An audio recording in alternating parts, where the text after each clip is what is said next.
শ্রীমতী মমতা ব্যানার্জির ভাষণ শুনুন, শুনলে আপনাদের হাসতে হাসতে পেট ব্যথা করবে। আর যদি ভিডিওটা ভালো লেগে থাকে তবে অবশ্যই ভিডিওটিতে একটি লাইক দেবেন এবং সাবস্ক্রাইব করে বেল আইকনটি প্রেস করবেন, কারণ আপনাদের একটা লাইকই কিন্তু আমাকে ভিডিও বানাতে মোটিভেট করবে। শুনুন মমতা ব্যানার্জি কি বলছেন। দিদি তো চলে যাবে, দিদি যাবে না, দিদি থাকবে। তুমি জেনে রেখে দিও মোদিবাবু, তুমি যাবে আগামী দিন। দিদিকে এক্স বলার জায়গা নেই, ওটা দিদির স্বেচ্ছা মৃত্যু, বিশ্বের স্বেচ্ছা মৃত্যুর মতো। তোমাকে তো এক্স কাল আমরা করবই, বাংলা জিতে দিল্লিতে ঝাঁপাবো এবং তারপরে দেশ থেকে তোমাকে কি করে বিদায় করতে হয় রাজনৈতিকভাবে সেটা আমরা দেখব।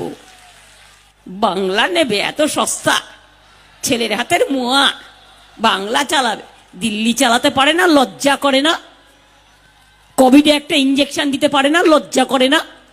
2 বছর ধরে মানুষ মারা যাচ্ছে, গত 6 মাস কোভিড হয়নি। ভারত সরকার একটা টাইম পেয়েছিল, এই সময় যদি সব ভ্যাকসিনটা লোককে দিয়ে দিত তাহলে কিন্তু আবার নতুন করে কোভিড হতো না।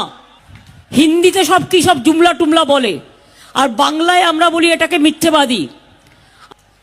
কি মিথ্যেবাদী লোক ভাই, এত মিথ্যে কথা বলে লজ্জা করে না?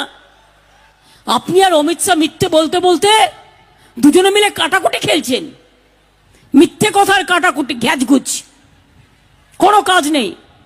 কি মোদি তোমার ডাবল ইঞ্জিন, বেটি পড়াও বেটি বাঁচাও, 1 পয়সাও দাও না, নট এ সিঙ্গেল ওয়ান পাইস পেয়েছেন কেউ?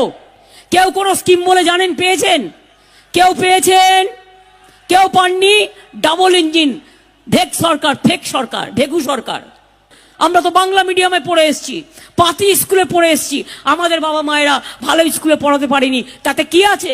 আসুক কেউ তর্ক করতে, কোন ভাষা চাই, প্রত্যেকটা ভাষায় উত্তর দিয়ে দেবো।